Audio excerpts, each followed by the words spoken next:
नमस्कार, ये आकाशवाणी पटना है। अब आप अभिषेक दास से प्रादेशिक समाचार सुनिए। पहले मुख्य समाचार। मुख्यमंत्री नीतीश कुमार की समृद्धि यात्रा का 5वां और अंतिम चरण आज से शुरू हो रहा है। जहानाबाद और अरवल जिले को देंगे कई विकास परियोजनाओं की सौगात। राज्य सरकार ने पैक्स के लिए सदस्यों की अधिकतम संख्या की बाध्यता समाप्त की। इच्छुक व्यक्ति ऑनलाइन आवेदन कर बन सकते हैं पैक्स सदस्य। गया जंक्शन पर 45 दिनों बाद रेल सेवाएं पूरी तरह हुई बहाल। हटिया पूर्णिया कोट और बुद्ध पूर्णिमा एक्सप्रेस समेत दर्जन भर ट्रेनों का परिचालन गया जंक्शन के रास्ते शुरू। और लोक आस्था के 4 दिवसीय महापर्व चैती छठ के दूसरे दिन आज व्रती खरना का अनुष्ठान करेंगे। अब समाचार विस्तार से। मुख्यमंत्री नीतीश कुमार की समृद्धि यात्रा के 5वें और अंतिम चरण की आज से शुरुआत हो रही है। श्री कुमार इस दौरान जहानाबाद और अरवल जिले को कई विकास परियोजनाओं की सौगात देंगे। जहानाबाद से हमारे संवाददाता ने बताया कि मुख्यमंत्री के आगमन को लेकर सभी तैयारियां पूरी कर ली गई हैं। जहानाबाद में आयोजित कार्यक्रम में मुख्यमंत्री नीतीश कुमार 70 करोड़ रुपए लागत वाली 88 योजनाओं का उद्घाटन करेंगे। साथ ही वे 182 करोड़ रुपए लागत की 73 योजनाओं का शिलान्यास भी करेंगे। मुख्यमंत्री विभिन्न विभागों द्वारा लगाए गए स्टॉल का निरीक्षण करने के साथ साथ जिले में चल रही विभिन्न विकास और कल्याणकारी योजनाओं एवं परियोजनाओं की समीक्षा भी करेंगे।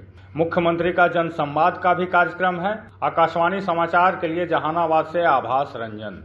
इधर अरवल में आयोजित कार्यक्रम में मुख्यमंत्री 63 करोड़ रुपए लागत वाली 22 योजनाओं का शिलान्यास और 90 करोड़ रुपए लागत वाली 250 योजनाओं का उद्घाटन करेंगे।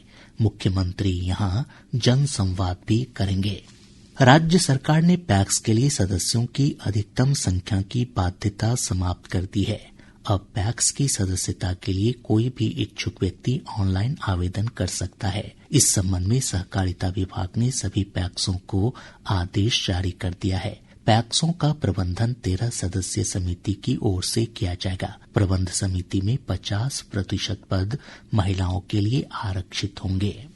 निगरानी अन्वेषण ब्यूरो की कार्रवाई के दौरान भ्रष्ट पदाधिकारी या कर्मी अब डिजिटल सबूतों को नष्ट नहीं कर सकेंगे। निगरानी ने हाईटेक फॉरेंसिक इमेजर मशीन का इस्तेमाल शुरू कर दिया है, जिसकी मदद से कंप्यूटर, मोबाइल और डिजिटल उपकरणों से मिटाए गए डाटा तथा छिपी हुई फाइलों की भी रिकवरी की जा सकेगी।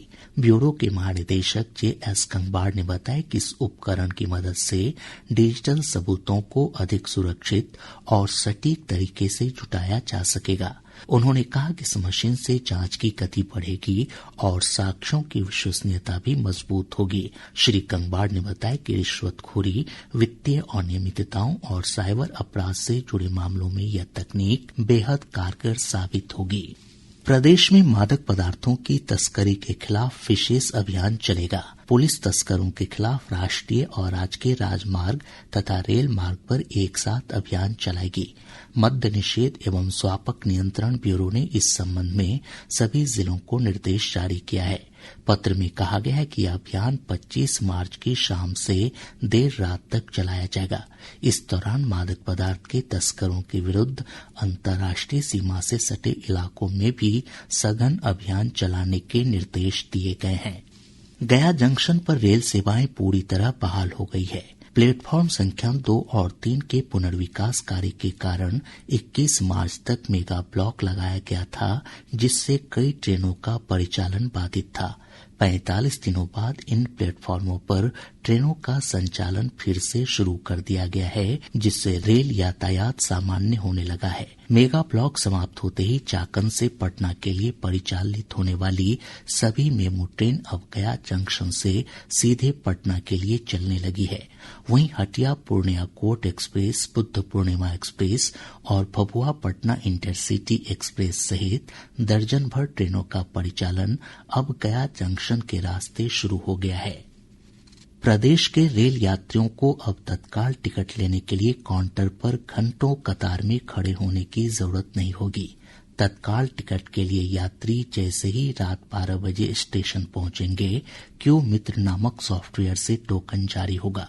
इसके आधार पर सुबह काउंटर खुलने पर यात्री क्रमांक के अनुसार कतार में खड़े होकर टिकट प्राप्त कर सकेंगे। पूर्व मध्य रेल के मुख्य जनसंपर्क अधिकारी सरस्वती चंद्र ने बताया कि भारतीय रेलवे में पहली बार इसका ट्रायल सोनपुर मंडल के बेगूसराय स्टेशन पर किया जा रहा है। इस स्टेशन पर ट्रायल सफल होने के बाद इसे पूर्व मध्य रेल के सभी स्टेशनों पर लागू किया जाएगा। लोक आस्था के 4 दिवसीय महापर्व चैती छठ के दूसरे दिन आज व्रती खरना का अनुष्ठान करेंगे।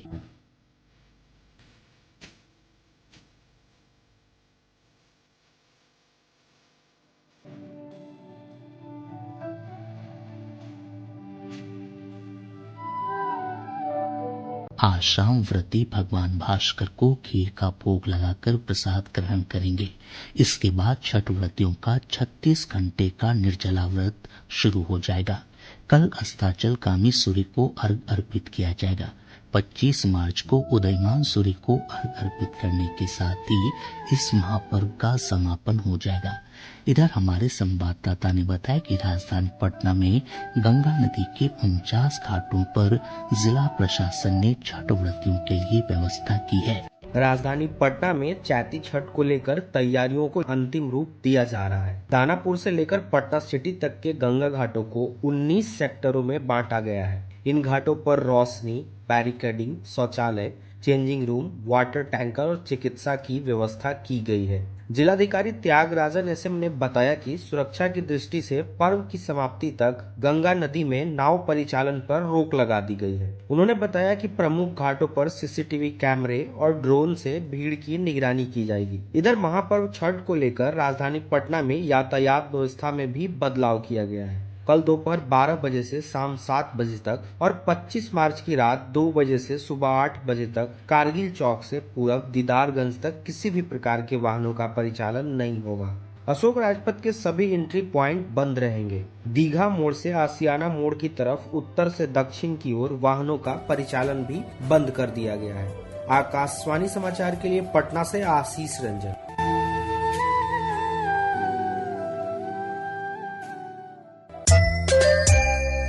प्रादेशिक समाचार आप आकाशवाणी पटना से सुन रहे हैं।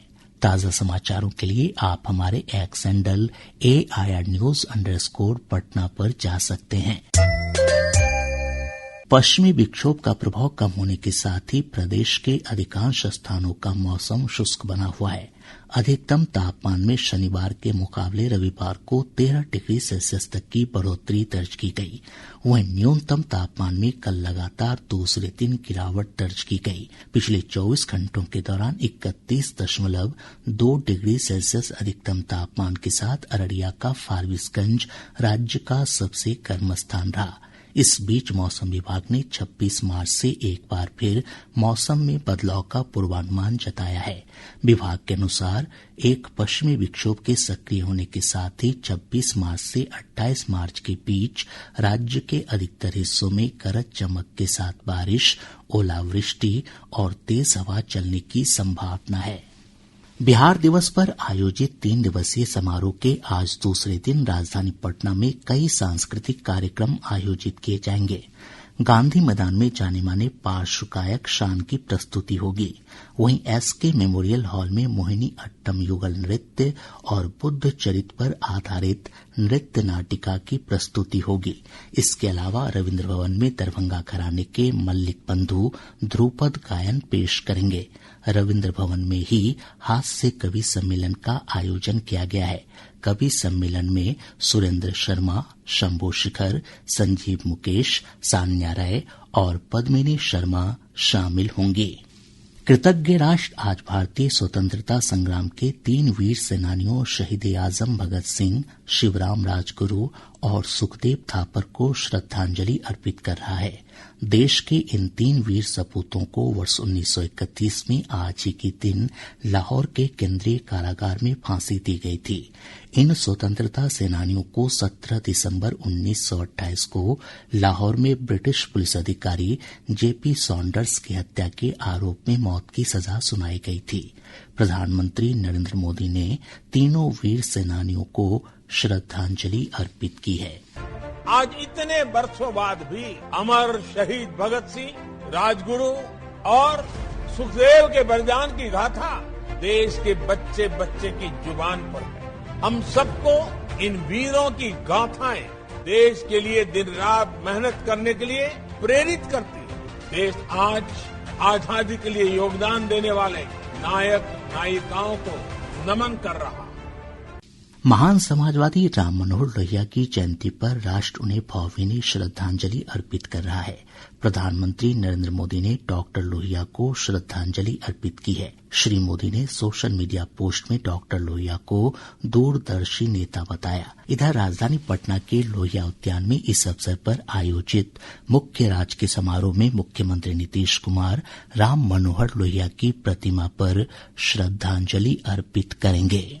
अररिया जिले के नरपतगंज के पलासी और पथनाहा के बीच चौहान टोला के पास एक अज्ञात वाहन की चपेट में आने से मोटरसाइकिल सवार 3 युवकों की मौके पर ही मौत हो गई। वहीं किशनगंज जिले के पौआखाली थाना क्षेत्र अंतर्गत डुमरिया हट कब्रिस्तान के पास सड़क हादसे में मोटरसाइकिल सवार 2 युवकों की मौत हो गई, जबकि एक युवक गंभीर रूप से घायल हो गया। दूसरी तरफ पटना जिले के परसा बाजार थाना क्षेत्र के सिमरा मोड़ के पास तेज रफ्तार मोटरसाइकिल एक व्यक्ति को रौंदते हुए डिवाइडर से टकरा गई। हादसे में 2 लोगों की मौत हो गई, जबकि एक अन्य व्यक्ति गंभीर रूप से घायल हो गया। पटना के आलमगंज थाना क्षेत्र के मीना बाजार में पुलिस ने छापेमारी कर गैस रिफिलिंग के अवैध धंधे का भांडाफोड़ किया है। छापेमारी के दौरान 23 एलपीजी सिलेंडर जब्त किए गए। मौके से एक व्यक्ति की गिरफ्तारी हुई है। पटना के अलग अलग थाना क्षेत्रों में शराब तस्करी के खिलाफ चलाए गए अभियान के दौरान पुलिस ने 423 लीटर शराब बरामद कर 3 तस्करों को गिरफ्तार किया है। अब पटना से प्रकाशित प्रमुख समाचार पत्रों की सुर्खियां। आज के सभी समाचार पत्रों ने बिहार दिवस से जुड़ी खबरों को प्रमुखता से प्रकाशित किया है। हिन्दुस्तान की सुर्खी है, बिहार दिवस एक स्वर में उत्कर्ष की गाथा। दैनिक जागरण ने बिहार दिवस पर प्रधानमंत्री नरेंद्र मोदी के लिखे पत्र से जुड़ी खबर को प्रमुखता से प्रकाशित किया है। अखबार लिखता है, नीतीश कुमार के नेतृत्व में बिहार एक बड़े परिवर्तन का साक्षी बना, नरेंद्र मोदी। दैनिक भास्कर ने लिखा है, संकट के बीच सरकार सतर्क, पीएम का निर्देश, जमाखोरी और कालाबाजारी न हो। प्रभात खबर लिखता है, ट्रंप ने चेताया 48 घंटे के भीतर हॉर्मुज खोलें, नहीं तो उड़ा देंगे ऊर्जा संयंत्र। ईरान का करारा जवाब, हम भी हमले को तैयार। राष्ट्रीय सागर के शब्द हैं, रामनवमी को नेपाल के प्रधानमंत्री पद की शपथ लेंगे बालेंद्र शाह। आज अखबार लिखता है, चैती छठ संकल्प व्रत से आरंभ। और अब अंत में मुख्य समाचार एक बार फिर। मुख्यमंत्री नीतीश कुमार की समृद्धि यात्रा का 5वां और अंतिम चरण आज से शुरू हो रहा है। जहानाबाद और अरवल जिले को देंगे कई विकास परियोजनाओं की सौगात। राज्य सरकार ने पैक्स के लिए सदस्यों की अधिकतम संख्या की बाध्यता समाप्त की। इच्छुक व्यक्ति ऑनलाइन आवेदन कर बन सकते हैं पैक्स सदस्य। गया जंक्शन पर 45 दिनों बाद रेल सेवाएं पूरी तरह हुई बहाल। हटिया, पूर्णिया कोट और बुद्ध पूर्णिमा एक्सप्रेस समेत दर्जन भर ट्रेनों का परिचालन गया जंक्शन के रास्ते शुरू। और लोक आस्था के 4 दिवसीय महापर्व चैती छठ के दूसरे दिन आज व्रती खरना का अनुष्ठान करेंगे। इसके साथ ही आकाशवाणी पटना से प्रसारित प्रादेशिक समाचार का ये अंक समाप्त हुआ। आकाशवाणी पटना से अगला समाचार बुलेटिन दोपहर 2 बजे प्रसारित किया जाएगा। नमस्कार।